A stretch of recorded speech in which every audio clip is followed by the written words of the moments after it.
10 محرم عاشورہ کا دن آنے والا ہے، اس حوالے سے آج بہت اہم باتیں کرنے کا ارادہ تھا۔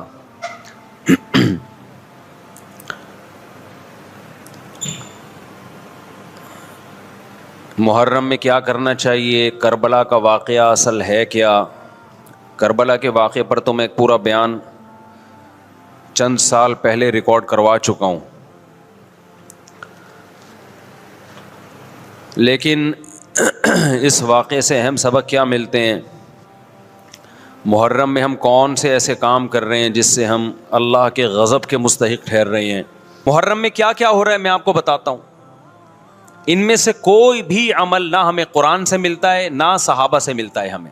سیدنا حسین ابن علی رضی اللہ تعالی عنہ جو جنت کے جوانوں کے سردار ہیں، آپ سے محبت کا دعویٰ اس وقت مقبول ہوگا جب آپ سیدنا حسین کی سیرت کو فالو کریں گے۔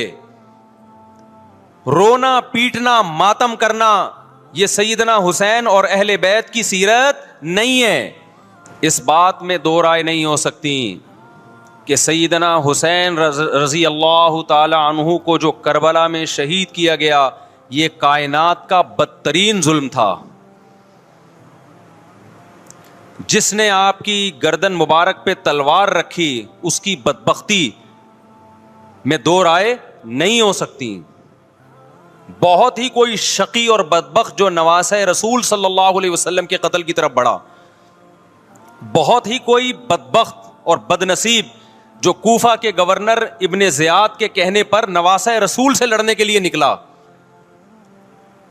جو اس ظلم کو ظلم نہیں مانتا، وہ بھی اپنے آپ کو جہنم میں جانے کے لیے تیار کر رہا ہے۔ پھر کربلا میں ایک بڑا ظلم یہ ہوا کہ صرف سیدنا حسین ابن علی کو شہید نہیں کیا گیا، آپ کے ساتھ جتنے مرد تھے سب کو شہید کر دیا گیا۔ لیکن ہمیں پیغمبر صلی اللہ علیہ وسلم اور صحابہ کی سیرت میں کیا ملتا ہے؟ میں ایک آیت سے آپ کو سمجھاتا ہوں۔ مشرکین مکہ حضرت ابراہیم علیہ الصلاۃ والسلام کے نسب میں ہونے پر اور آپ سے محبت پہ بڑا فخر کیا کرتے تھے کہ ہم ابراہیم کی اولاد میں ہیں، ہم ابراہیم کے دین پہ ہیں۔ اللہ نے کیا فرمایا رسول اللہ صلی اللہ علیہ وسلم سے کہ ان اول الناس بابراہیم للذین اتبعوہ، اے نبی آپ ان سے کہہ دیجئے ابراہیم سے محبت کے خالی پیلی کے دعوے مقبول نہیں ہیں۔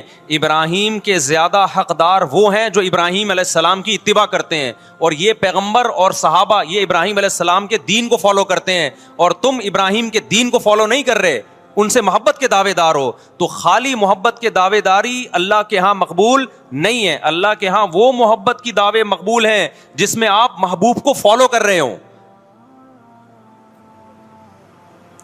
سیدنا حسین ابن علی رضی اللہ تعالی عنہ جو جنت کے جوانوں کے سردار ہیں، آپ سے محبت کا دعویٰ اس وقت مقبول ہوگا جب آپ سیدنا حسین کی سیرت کو فالو کریں گے۔ رونا پیٹنا ماتم کرنا یہ سیدنا حسین اور اہل بیت کی سیرت نہیں ہے۔ صبر کرنا، ظالم کے سامنے ڈٹ جانا، جان کے خوف سے اپنی پالیسیوں سے پیچھے نہ ہٹنا، یہ سیدنا حسین ابن علی رضی اللہ عنہ کی سیرت ہے جو آج ہمیں کہیں بھی نظر نہیں آتی۔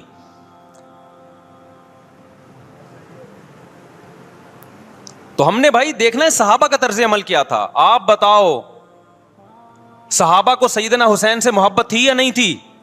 کیا غم کا پہاڑ ٹوٹا ہوگا جب اطلاع ملی ہوگی کہ سیدنا حسین ابن علی اور آپ کے اصحاب اور اہل بیت کو سب کو کربلا میں شہید کر دیا گیا ہے۔ کیا قیامت گزری ہوگی۔ کوفہ سے ایک شخص آیا نا عبداللہ بن عمر سے پوچھنے لگا جو مارنے پر دم کا مسئلہ، انہوں نے فرمایا تم نے پیغمبر کے نواسے کو قتل کر دیا اور مسئلہ یہ پوچھ رہے ہو کہ جو مارنے پر دم آئے گا کہ نہیں آئے گا۔ ایک طرف تم نے پیغمبر کے نواسے کو قتل کر دیا کربلا میں، اور اب ہم سے آ کے مسئلہ پوچھتے ہو جو مارنا جائز ہے یا نہیں ہے۔ صحابہ کے ہاں یہ غم کم غم نہیں تھا۔ دیکھو حضرت معاویہ رضی اللہ تعالی عنہ کے ہاتھ پہ بھی حضرت حسین نے بیعت نہیں کی، لیکن بغاوت بھی نہیں کی. کیوں؟ بغاوت سے فتنے کا اندیشہ تھا. حضرت حسن جو حضرت حسین کے بڑے بھائی تھے، انہوں نے سیدنا معاویہ رضی اللہ تعالی عنہ کے ہاتھ پہ بیعت کی اور اس اختلاف کو ہمیشہ کے لیے اپنی کوشش کے مطابق ہمیشہ کے لیے ختم کر دیا. ختم ہوا نہیں ہوا ایک الگ بحث ہے، لیکن حضرت حسن کا مقصد کیا تھا کہ مسلمانوں کی دو جماعتوں کو میں آپس میں لڑتا ہوا نہیں دیکھ سکتا. لوگوں نے کہا آپ خلافت کے حقدار ہیں، آپ نے فرمایا میں دستبردار ہوتا ہوں سیدنا معاویہ کے حق میں. حضرت حسن بیعت ہو گئے حضرت معاویہ سے اور یہ اختلاف کو کیا کر دیا؟ ختم. حضرت حسین بیعت نہیں ہوئے، لیکن حضرت حسین نے بغاوت بھی نہیں کی.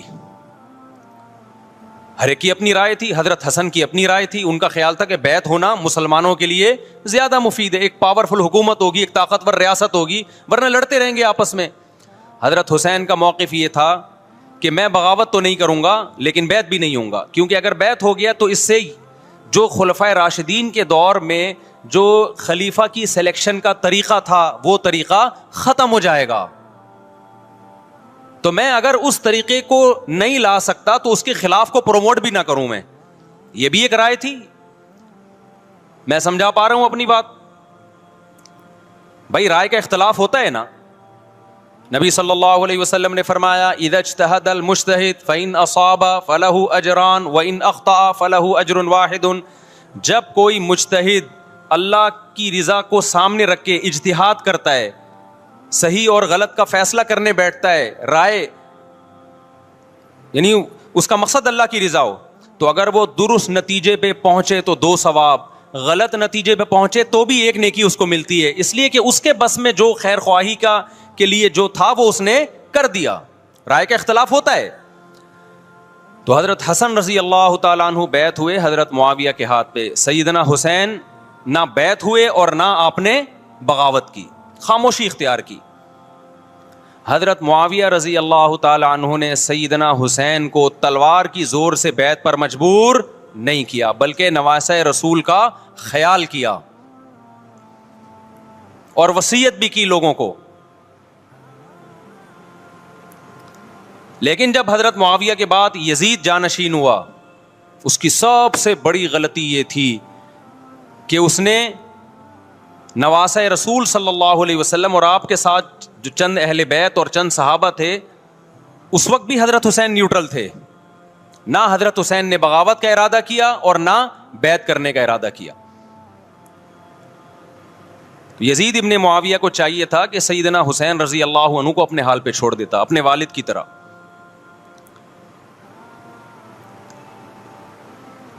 حضرت حسین رضی اللہ تعالیٰ عنہ کو جب کوفہ سے خطوط آئے، یہ میں وضاحت اس لیے کر رہا ہوں کہ حضرت حسین بغاوت کے لیے نہیں نکلے تھے، اس مسلمان حاکم کے خلاف بغاوت کے لیے نہیں نکلے تھے، کیونکہ رسول اللہ صلی اللہ علیہ وسلم کی بہت ساری صحیح حدیث ہے اس بارے میں کہ جو باغی ہے، جو ریاست کے خلاف بغاوت کرتا ہے، اس کو نبی صلی اللہ علیہ وسلم نے اس عمل کو پسند نہیں کیا.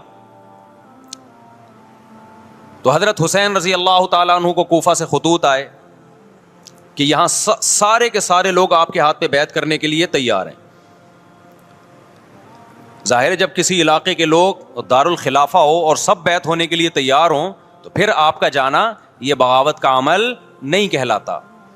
حضرت حسین رضی اللہ تعالیٰ عنہ اہل بیت کے ساتھ نکلے. کربلا میں جب پہنچے، مشہور واقعہ آپ 20 دفعہ سن چکے ہیں، وہاں جا کے آپ کو اطلاع ہوئی کہ وہ خبر غلط تھی اور عبید اللہ بن زیاد نے ایک پورا لشکر بھیجا سیدنا حسین رضی اللہ تعالیٰ عنہ کو مجبور کرنے کے لیے کہ میرے ہاتھ پہ آپ زبردستی بیعت ہو جائیں. حضرت حسین رضی اللہ تعالیٰ عنہ نے مطالبے رکھے کہ یا تو مجھے واپس جانے دیا جائے اور اگر بیعت کرنا ہی ہے تو میں دمشق میں امیر کے ہاتھ پہ جا کے بیعت کروں گا. بہت معقول مطالبے تھے یہ.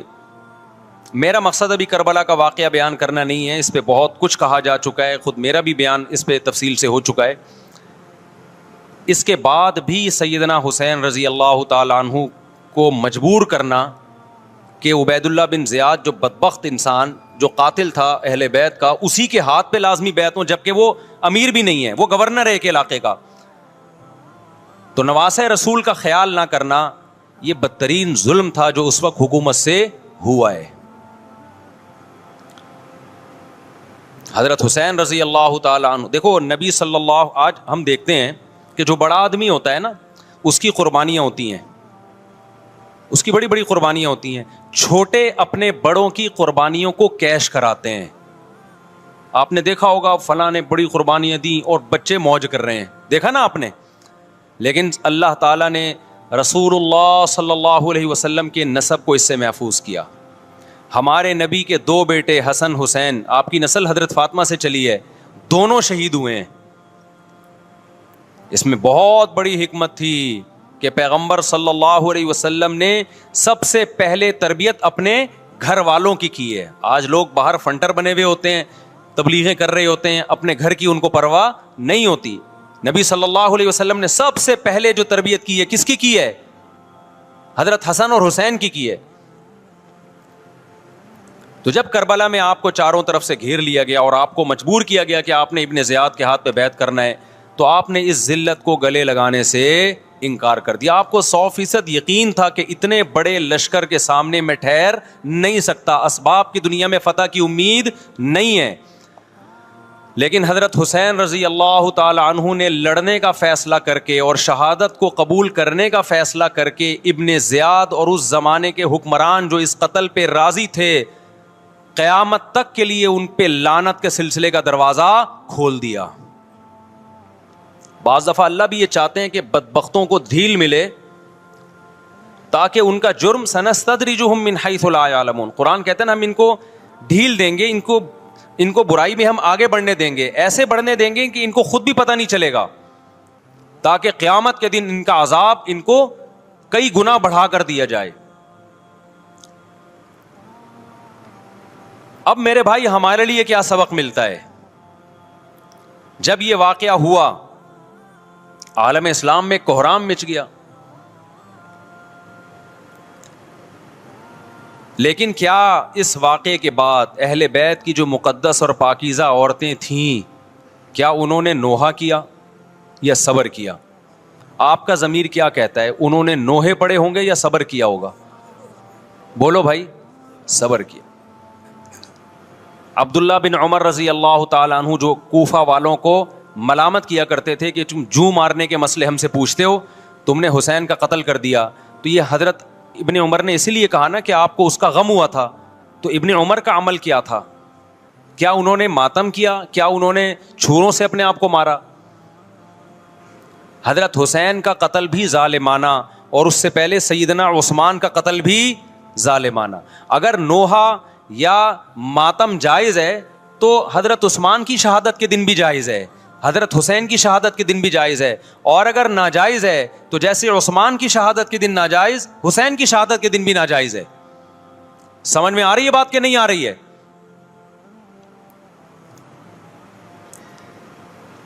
قرآن کیا کہتا ہے ایسے مواقع کے بارے میں؟ تلک امۃ قد خلت لہا ما کسبت ولکم ما کسبتم. قرآن جب بھی پرانی امتوں کے واقعات بتاتا ہے, قرآن کہتا ہے یہ ایک قوم تھی جو گزر گئی, انہوں نے جو کیا اس کا بدلہ ان کو ملے گا, تم جو کرو گے اس کا بدلہ تمہیں ملے گا. تو ہمیں اللہ نے اس واقعے میں بھی بتا دیا کہ سیدنا حسین کا واقعہ, کربلا کا واقعہ جب سنا کرو تو یہ سوچا کرو یہ قوم تھی جو گزر گئی, جس نے اچھا کیا, حسین ابن علی نے اچھا کیا, ان کو اس اچھائی کا بدلہ ملے گا. اور جو حضرت حسین کے قتل کے حضرت سیدنا حسین کے مبارک خون سے جن کے ہاتھ آلودہ ہوئے, کیونکہ قتل کیا نا انہوں نے, تو لہا ما کسبت, ان کو اس ظلم کا بدلہ بھی ملے گا. تو ہمارا کام کیا ہے؟ ہم نے فالو کرنا ہے حسین کے راستے کو, نہ کہ حسین کے نام پہ ہم نے ماتم کرنے ہیں. حسین کا راستہ کیا ہے جس کو ہم نے فالو کرنا ہے؟ اب میں چند چیزیں آپ کو بتاتا ہوں. سب سے پہلا سبق جو ہمیں کربلا میں ملتا ہے کہ عزت اور دین, ایک طرف دنیا ہے. دیکھو اگر حضرت حسین رضی اللہ تعالیٰ عنہ ابن زیاد کے ہاتھ پہ جا کے بیعت ہو جاتے, آپ کیا سمجھتے ہو بے تحاشا مال و دولت حضرت حسین پہ خرچ نہیں کرتا کیا وہ؟ جب ایک بڑا آدمی کسی کے ہاتھ پہ بیعت ہوتا ہے تو اس کو بھی تو فائدہ ہوتا ہے نا اس سے. اور کیا حضرت حسین کو یقین نہیں تھا کہ کربلا میں شہید ہو جاؤں گا؟ فتح اور نصرت کی اسباب کی دنیا میں کوئی امید نہیں تھی، مگر آپ نے اہل بیت کو کربلا میں رسوا کرنے پر عزت کی موت کو ترجیح دی ہے۔ آج اگر آپ میں یہ ظرف ہے کہ آپ عزت کی موت کو ذلت کی زندگی پر ترجیح دیتے ہو تو پھر آپ حسینی ہو۔ نہیں آئی بات؟ میرا خیال ہے سمجھ۔ سیدنا حسین کی سخاوت کے واقعات ہیں۔ سیدنا حسین باغی نہیں تھے رضی اللہ عنہ۔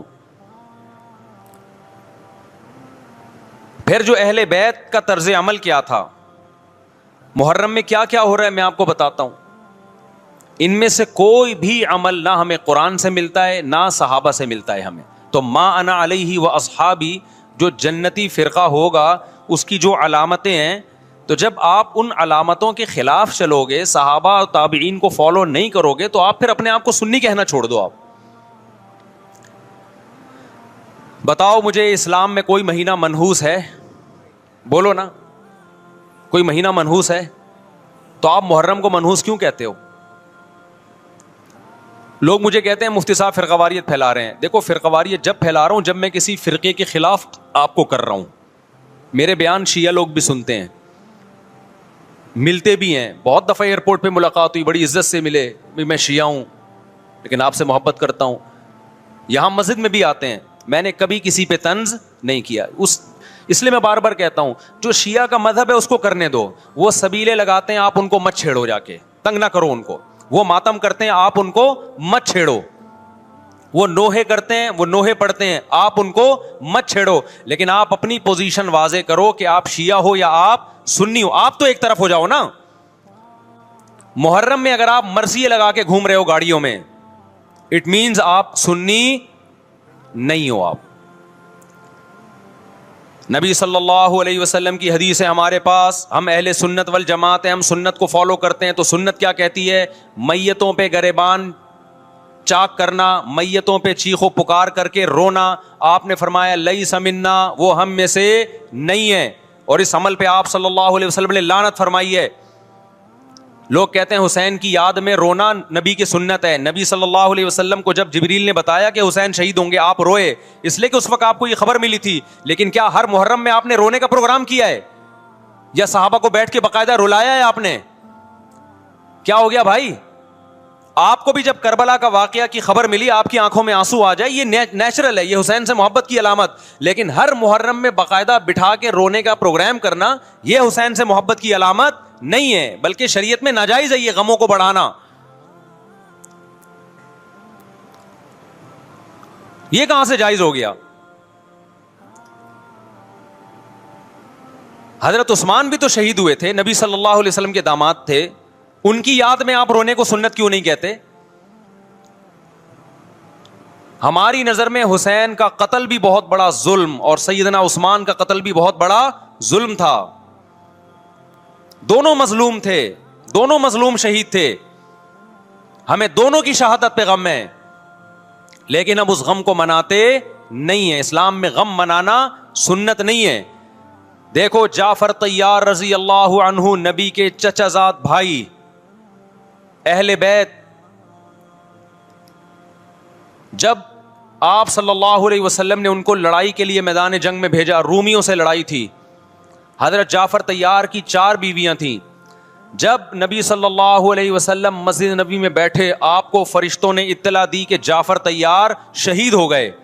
آپ صلی اللہ علیہ وسلم کی آنکھوں سے آنسو، یہ آنسو اس وقت نکلے جب عین شہادت کی اطلاع ملی ہے۔ اس وقت آنسوؤں کا نکلنا محبت کی علامت ہے۔ آپ نے صحابی رسول کو بھیجا کہ جاؤ آپ کی زوجات کو، بیویوں کو جا کے خبر دو کہ جعفر طیار شہید ہو گئے۔ کیا قربانی تھی صحابہ کی، آپ دیکھو، ایسے جوان تھے جعفر طیار، خوبصورت جوان۔ غزوہ بدر میں جب مشرکین مکہ نے یہ نعرہ لگایا کہ حل میں مبارز، 3 سردار آئے، انہوں نے کہا پہلے تمہارے اندر سے 3 بہادر آئیں، ہم سے لڑیں۔ دیکھو عربوں میں یہ ہوتا تھا کہ جب جنگ کے لیے 2 فوجیں آمنے سامنے کھڑی ہوتی تھیں تو پہلے دونوں طرف کے بہادر ترین لوگوں کی لڑائیاں ہوتی تھیں کہ جب تک دونوں میں سے ایک قتل نہیں ہوگا لڑائی شروع نہیں ہوگی. تو آپ کو پتا ہے کہ اس میں بہادر ترین لوگ نکلیں گے نا جو لڑنا جانتے ہوں. مشرکین مکہ کی طرف سے 3 یا 4 بڑے بڑے سردار آئے لڑائی سے پہلے, بدر میں لڑائی سے پہلے. انہوں نے نعرہ لگایا, حل میں مبارز, کوئی ہے تم میں جو پہلے ہم سے لڑے. یعنی ادھر سے ہم 3 ہیں تو ادھر سے بھی کتنے چاہیے, 3 بندے. ادھر سے انصار صحابہ آئے. مشرکین مکہ نے کہا لیسو بی اکفائنا, یہ ہمارے جوڑ کے نہیں ہیں, قریشی ہاشمی چاہیے ہمیں, ہمارے نسب کے لوگ ہونے چاہیے. تو ادھر سے نبی صلی اللہ علیہ وسلم نے حضرت علی کو بھیجا اور حضرت جعفر طیار کو بھیجا. جن صحابہ کو بھیجا ان میں حضرت جعفر طیار بھی تھے. حضرت جعفر طیار رضی اللہ تعالی عنہ اور سیدنا علی مقابلے میں غالب آ گئے. خوبصورت صحابی, نجاشی کے سامنے آپ نے تقریر کی ہے, ہجرت کی ہے نا جب حبشہ کی طرف, تو نجاشی نے پوچھا جعفر طیار سے کہ تمہارے پیغمبر جو کلام لے کر آئے ہیں وہ سناؤ. حضرت جعفر طیار رضی اللہ تعالی عنہ نے سورہ مریم پڑھنا شروع کر دی. کاف ہا یا عین صاد, ذکر رحمت ربک عبدہ زکریا اذ نادى ربه نداء خفیا قال رب انی وهن العظم منی واشتعل الرأس شیبا ولم اکن بدعائک رب شقیا وانی خفت الموالی من ورائی وکانت امرأتی عاقرا فہب لی من لدنک ولیا. ایسی حضرت مریم اور عیسیٰ ابن مریم کی سیرت کو سورہ مریم میں بیان کیا حضرت جعفر طیار نے کہ نجاشی روتے روتے, اس کی داڑھی تر, اور جتنے پادری بیٹھے تھے سب کی داڑیاں تر ہو گئی روتے روتے. تو یہ تقریر جو نجاشی کے اسلام کا سبب بنے, بادشاہ کو مسلمان کرنے والے کون تھے؟ حضرت جعفر طیار. اور آپ کے چھوٹے چھوٹے بچے, 4 جوان بیویاں ہوں, چھوٹے چھوٹے بچے ہوں, اور ایسے میں میدان جنگ میں لڑتے ہوئے شہید ہو جائیں تو پیغمبر اور صحابہ پہ کیا قیامت ٹوٹی ہوگی. لیکن ہمارے نبی صلی اللہ علیہ وسلم کی آنکھوں سے کیا تھے, صرف آنسو موتی کی طرح ٹپک رہے تھے. اور آپ صحابہ کو اطلاع دے رہے تھے کہ جعفر طیار شہید ہو گئے اور جاؤ ان کے گھر والوں کو بتا کے آ جاؤ. کتنی بڑی قربانی ہے یا نہیں ہے؟ جب خبر دینے والا آپ کی ازواج کو بتا کے آیا کہ جعفر طیار شہید ہو گئے, تو آپ کے گھروں سے خواتین کے رونے کی آوازیں آئیں. آپ صلی اللہ علیہ وسلم نے فرمایا ان سے بولو کہ اپنی آواز کو پست کرو. پھر چیخو پکار کی آواز آئی تو آپ نے فرمایا کہ اگر دوبارہ چیخو پکار کی آواز آئے تو ان کے منہ پہ خاک پھینک دو. وہ شہید کی بیوہ تھیں, اور شہید بھی کتنے مقدس, ان کو بھی نبی صلی اللہ علیہ وسلم نے نوحہ کرنے کی اجازت نہیں دی. اس دن جس دن غم پہنچا ہے اس دن بھی چیخو پکار کی اجازت نہیں دی ہے. تو آپ بتاؤ اگلے سال اس تاریخ کو چیخو پکار کی کیسے اجازت مل جاتی؟ نہیں آئی میرا خیال ہے بات سمجھ میں. جب غم پہنچا ہے اس وقت چیخنے چلانے کی اجازت نہیں ہے. چھوٹے چھوٹے یتیم بچے, حضرت جعفر طیار کے چھوٹے چھوٹے یتیم بچے, کتنا غم ہوتا ہے جب چھوٹے چھوٹے بچے, ان کا باپ دنیا سے چلا جائے, کتنا ترس آتا ہے ان کے اوپر. تو ہمارے نبی کو بھی ان یتیم بچوں پہ بھی ترس آیا, ان بیواؤں پہ بھی ترس آیا. لیکن نہ نبی صلی اللہ علیہ وسلم چیخو پکار کر کے خود روئے, اور نہ آپ نے ان کی ازواج کو رونے کی اجازت دی ہے. سمجھ میں نہیں آ رہی میرا خیال ہے بات. میرا مقصد شیعوں پہ طنز کرنا نہیں ہے, ان کا جو مذہب ہے ان کو اس پہ چلنے دو. میرا مقصد ہے آپ اپنی پوزیشن واضح کرو کہ آپ ادھر ہو یا ادھر ہو. کسی کو تنگ مت کرو, نہ کسی پہ فتوے لگاؤ کفر اسلام کے, نہ کسی کو جہنمی قرار دو. اپنی پوزیشن آپ فیصلہ کرو کہ آپ اگر ادھر جانا ہے تو پورے ادھر چلے جاؤ. پھر یہ آدھا تیتر آدھا بٹیر والا معاملہ مت کرو.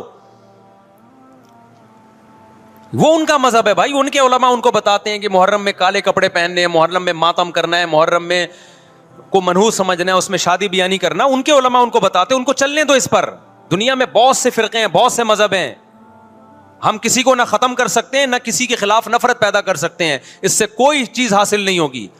کسی سے نفرت کرنے کی ضرورت نہیں, کسی پہ فتوے لگانے کی ضرورت نہیں, لیکن آپ کو اپنی پوزیشن واضح کرنی پڑے گی کہ میں کہاں کھڑا ہوا ہوں. اگر آپ سنی ہو تو پھر اہل سنت والجماعت صحابہ تابعین کو فالو کرتے ہیں, حدیث کو فالو کرتے ہیں, اور حدیث میں ہمیں ماتم کرنا, نوحہ کرنا, گریبان چاک کرنا اس کی پرمیشن نہیں ہے, بلکہ اس سے روکا گیا ہے, اس عمل کو حرام اور ناجائز قرار دیا گیا ہے. بات آ رہی ہے سمجھ میں؟ باقی جو شیعہ حضرات کرتے ہیں, ہمارے دوست ہیں شیعہ, میں مذاق میں نہیں کہہ رہا, ملتے ہیں ہم سے, میں کبھی ان سے مذہب کے ٹاپک پہ بات نہیں کرتا, نہ ان کو کبھی چھیڑتا ہوں کہ آپ یہ کیوں کر رہے ہو, یہ کیوں نہیں کر رہے. بھائی اس کا مذہب ہے, وہ اس کا فرقہ ہے, جو کرنے دو اس کو, ہم نہیں کرتے, کیونکہ ہم اہل سنت والجماعت میں. سمجھ میں آ رہی ہے بات کہ نہیں آ رہی؟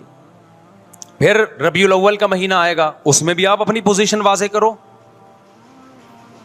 کیا آپ ادھر ہو یا ادھر ہو. دو فرقے ہیں, دیوبندی بریلوی. میں نہیں کہہ رہا کہ کون جنتی کون جہنمی, لیکن بر صغیر میں جن کو دیوبندی کہا جاتا ہے وہ نظر و نیاز تیجے 40 میں کے قائل بولو نہیں ہے. یہ ان کی کتابوں میں لکھا ہوا ہے, وہ اس کے قائل نہیں ہے. اگر کوئی بزرگ ان میں قائل گزرا بھی ہے تو وہ اس کا ذاتی تفرد ہے, اس کو علماء نے فالو نہیں کیا, اس کو ان کی اجتہادی غلطی قرار دیا ہے. ربیع الاول میں جلوس نکالنا یا مزار بنانا یا مزاروں پہ جانا اس نیت سے کہ وہاں جا کے ہم کوئی قوالی پڑھیں گے یا کچھ بھی, ہمارے ہاں قبرستان جانا صرف اس لیے ہے کہ آخرت کی یاد تازہ ہو, بس, اس کے علاوہ اور کوئی کانسیپٹ نہیں ہے. ہمارے ہاں قبر ایک بالش سے زیادہ اونچی بنانا جائز بولو نا نہیں ہے, قبر پکی کرنا جائز نہیں ہے, تیجے 40 میں کرنا جائز بولو نہیں. آج ایک صاحب آئے, کہنے لگے میری ساس کا 40واں ہے, فجر میں کہنے لگے مجھے, کہہ رہے میں نہیں گیا تو بڑا مسئلہ ہو جائے گا. میں نے کہا بھائی ایک فیصلہ کرو, گرین چینل یا وائٹ چینل, ایک طرف ہو جاؤ بھائی, کیونکہ وائٹ چینل میں یہ جائز نہیں ہے, نہ 40واں ہے نہ تیجا ہے.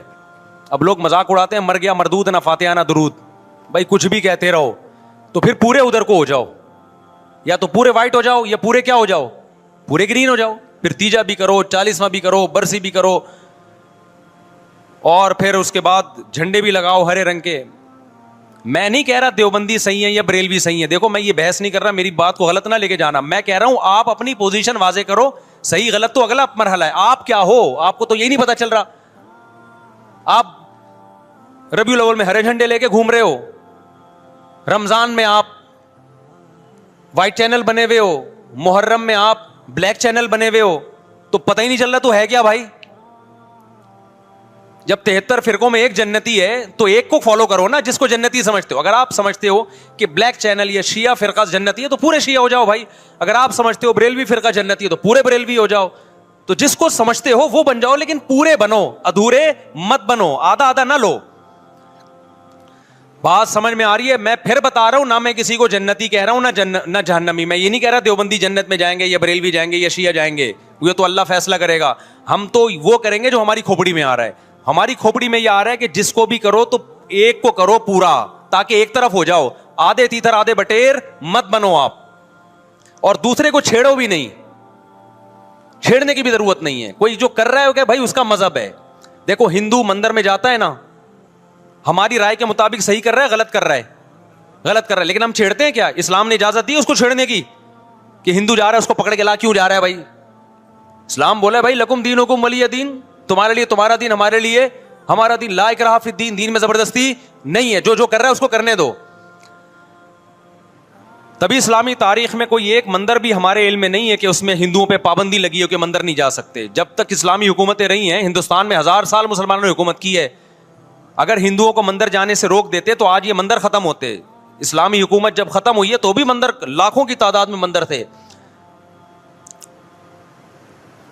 اسلام مسجد جانے کا حکم دیتا ہے یا چرچ جانے کا؟ بولو. مسجد. چرچ جانے کو غلط سمجھتا ہے کیونکہ وہاں غیر اللہ کی, عیسیٰ ابن مریم کی عبادت ہو رہی ہے. لیکن کیا اسلام آپ کو پرمیشن دیتا ہے کہ کوئی عیسائی چرچ جا رہا ہو تو آپ اس کو روکو کہ تو کیوں جا رہا ہے بے, مسجد میں آ؟ اجازت دیتا ہے؟ یا اسلام یہ کہتا ہے کہ اس سے بدتمیزی شروع کر دو آپ؟ بولو کیا ہو گیا؟ آپ کو سبق یاد کرا رہا ہوں میں. بدتمیزی شروع کر دو, یا اسلام یہ اجازت دیتا ہے کہ اس سے اچھا سلوک نہ کرو؟ قطعاً اجازت نہیں, بلکہ قرآن تو کہہ رہے ہیں ان اللہ یحب المقسطین, جو غیر مسلم تم سے لڑ نہیں رہے میدان جنگ میں, ان سے تمہیں اچھا سلوک کرنا پڑے گا, کیونکہ اللہ اچھا سلوک کرنے والوں کو پسند کرتا ہے. صحابہ کرام غیر مسلموں کو بھی ہدیے دیا کرتے تھے, نبی صلی اللہ علیہ وسلم نے یہودیوں کو بھی ہدیے دیے. تو جو مذہب اسلام کی طرف منسوب نہیں ہے, جب ہمیں ان سے اچھے سلوک کا حکم ہے, تو جو مذہب اسلام کی طرف منسوب ہیں, قطع نظر اس سے کہ وہ اس دعوے میں سچے ہیں یا جھوٹے, یہ تو بحث ایک الگ ہے, لیکن نسبت کس کی طرف کر رہے ہیں؟ اسلام کی طرف. تو ہمیں ان سے بدتمیزی بدسلوکی کی کہاں سے اجازت ہوگی؟ تو میں نہیں کہہ رہا کہ آپ شیعہ بریلویوں سے دشمنی کرنا شروع کر دو, ان کی دعوتیں اٹینڈ نہ کرو, ان سے کاروبار چھوڑ دو, یا ان کو جا جا کے تنگ کرو, کیوں سبیل لگا کے بیٹھے ہو, کیوں ماتم کر رہے ہو, یہ کام مت کرو آپ. ہمارا ملک اس فرقواریت کا متحمل نہیں ہے, سے فساد پھیلتا ہے. لیکن اپنی پوزیشن آپ واضح کرو, ایک لکیر ہے آپ کھینچ دو. اگر کوئی شخص آپ کے سامنے صحابہ کو برا بھلا کہتا ہے, آپ بولو بھائی یہ میری باؤنڈری کیا ہو رہی ہے, کراس. میرے سامنے آپ کو ان بزرگوں کے خلاف بولنے کی اجازت نہیں ہے جن سے مجھے عقیدت ہے. اگر یہ کام آپ نے کیا تو ہماری اور آپ کی راہیں الگ الگ. آپ کا جو مذہب ہے بھائی, آپ بند کمرے میں, آپ کے امام بارگاہ میں, آپ کے مسجدوں میں, یا جہاں بھی ہے وہ آپ کا نجی معاملہ ہے. ہمارے سامنے آپ نے کوئی ایسی بات نہیں کرنی جو ہمارے عقیدے کے خلاف ہو, تو آپس میں دوستی رہے گی. اب دیکھو عیسائی آپ سے ملتا ہے, آپ گپ شپ کرتے ہو, کھانا کھاتے ہو, لیکن عیسائی بار بار بولے میں آپ کے نبی کو نہیں مانتا, میں آپ کا نبی, آپ بولے گا بھائی تو نہیں مانتا تو ہم نے کب کہا کہ مان تو, لیکن میرے سامنے بار بار کیوں کہہ رہے کہ میں تیرے نبی کو نہیں مانتا؟ یہاں سے آپ کی اس کی دوستی کیا ہو جائے گی, پھر ختم. تو غیر مسلموں کو بھی دو قسمیں, کسی بھی مسلک کے لوگوں سے ملو, کسی بھی فرقے کے لوگوں سے ملو, کوئی جھگڑا نہیں, کوئی بحث نہیں, ایک دوسرے کو کھانا بھی ہے, ایک دوسرے کو کھلانا بھی ہے, ایک دوسرے سے کھانا بھی ہے, ایک دوسرے کی دعوتوں میں بھی شرکت کرنی ہے. جہاں مذہب کا معاملہ آئے تو پھر آپ کسی سے بحث نہ خود کرو نہ کسی کو کرنے کی اجازت دو. اگر کوئی کچھ سیکھنا چاہتا ہے تو آپ بولو بھائی علماء کے پاس آ جاؤ, آپ کو کوئی اشکال ہے تو ہم وہاں آپ کا اشکال حل کر دیں گے. اس سے آگے بڑھنے کی کوشش بولو مت کرو, اس سے ملک میں امن ہوگا. باقی فرقے ہمیشہ سے ہیں بھائی, آج کوئی نئے تھوڑی ہیں, اور یہ ہمارا کام تھوڑی ہے فرقے ختم کرنا. یہ تو عیسیٰ ابن مریم جب نازل ہوں گے, حضرت مہدی آئیں گے, وہ تلوار کی طاقت سے ختم کریں گے, ان کے پاس یہ اتھارٹی ہوگی کہ وہ فرقوں کو ختم کریں. آپ نے یہ کرنا ہے کہ دوسرے کے مسلک کو چھیڑنا نہیں ہے اور اپنا چھوڑنا نہیں ہے. مسئلہ آپ کے ساتھ یہ ہو رہا ہے کہ دوسرے کو چھیڑ بھی رہے ہو اور اپنا چھوڑ بھی رہے ہو, دونوں الٹے کام کر رہے ہو. ایک طرف بحث کر رہے ہوتے تم ایسے, اور دوسری طرف وہی بنے ہوئے ہوتے تھوڑے دنوں میں جا کے.